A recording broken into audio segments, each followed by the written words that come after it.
C'est les choses de Dieu, mais ce n'étaient pas des personnes qui allaient trop aux réunions. On a plus grandi dans la bringue, dans l'alcool, dans les fêtes. Et puis avec le temps, moi je me suis marié à l'âge de 17 ans, je me suis marié avec une chrétienne. Et puis par la grâce de Dieu, j'ai commencé à fréquenter plus les réunions pour pouvoir l'emmener. Et puis Dieu a parlé à mon cœur et puis tout est allé très vite pour moi. J'ai été béni, je me suis baptisé, on s'est baptisé ensemble. Et puis j'étais tout de suite appelé au ministère. Et puis je suis rentré là dans le programme pour servir Dieu. Et puis je ne sais pas si vous connaissez ce cantique qui dit que c'est par une belle journée. Qui dit que brusquement, sans prévenir, l'orage fut dans la vie. Et puis un problème de rien du tout entre moi et ma femme à cause des petits, on s'est pris la tête, mais ça allait trop loin, mes parents se sont mêlés, ses parents se sont mêlés. Puis chez nous, les Roms, pendant un moment de notre mariage, on vit avec nos parents. Et puis par rapport au problème qu'on a eu, elle est partie chez son père, et puis moi je suis resté chez mes parents. Et puis au départ, bon, on discutait un petit peu, on s'appelait, elle avait des enfants, j'avais 2 enfants.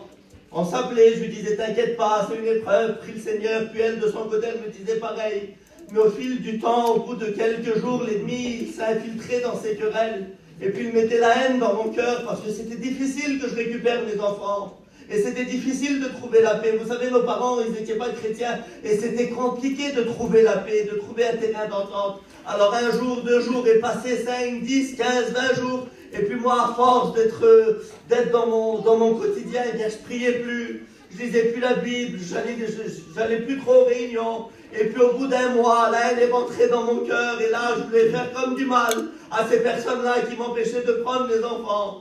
Et puis j'étais tourmenté, j'arrivais plus à dormir la nuit.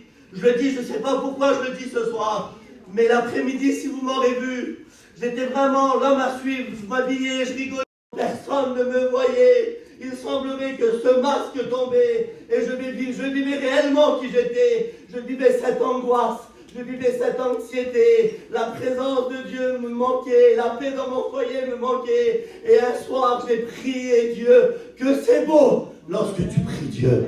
Amen. Et j'ai dit, Seigneur, le diable est en train de me rouler. Il me dit, regarde ton appel au ministère. Tout le monde parle de toi. Tout le peuple sait ce que tu vis. Regarde ce que tu vis. Regarde ce que tu passes. Et puis j'ai prié Dieu. J'ai dit, Seigneur, je t'en supplie, viens m'aider. Prends cette situation entre tes mains. Puis le matin, elle s'est levée. La pression, elle était toujours là. Et puis je pars chiner.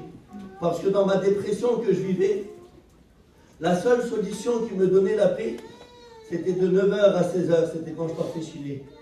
Et puis là, je pars chiner, je suis dans mon travail, et puis mon téléphone sonne.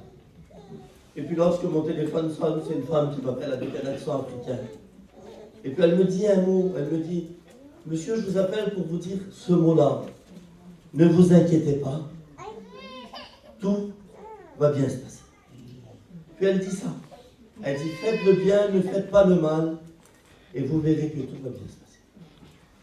Et puis cette femme, voilà, raccroche.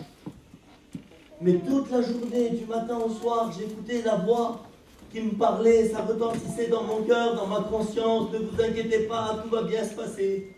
Puis le soir, quand la nuit est tombée, j'écoutais un cantique, je pleurais à chaudes larmes. Puis j'ai dit, Seigneur, si la femme qui m'a appelé aujourd'hui, permets qu'elle me rappelle demain si ça vient de toi. Puis la nuit est passée, le lendemain, le jour s'est levé, puis je suis parti travailler. Et dans l'après-midi, mon téléphone sonne. Et lorsque je décrochais, c'était la voix de cette femme qui m'appelle. Et puis la première question que je lui ai posée, je me suis dit, qui vous a donné mon numéro de téléphone? Elle dit, monsieur, je suis une chrétienne. J'habite dans le sud de la France. Et hier, avant que je vous appelle, j'étais dans ma chambre en train de prier. Et le Saint-Esprit m'a donné votre numéro de téléphone en me disant « Appelle mon serviteur et dis-lui ». Vous savez, à ce moment, je me suis vu dans ce verset merveilleux qui dit que quand un malheureux crie, l'Éternel m'entend. Et il va plus loin. Il ne fait pas que m'entendre parce que j'ai crié ce jour-là.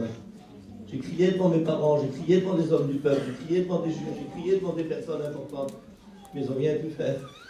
Mais un soir, dans ma chambre, j'ai crié à Dieu. Et lui, il a entendu ma prière quelques jours après. Quelques jours après, mon foyer s'est remis en place. Amen. Mes enfants sont rentrés. Quelques temps après, j'ai fait mes études avec Nathan et Naco. Ce soir, je suis là, je suis comblé dans mon foyer. Je sers Dieu et je vous dis ça. L'impossible C'est sa spécialité. Amen. Tu es peut-être rentré ici divorcé.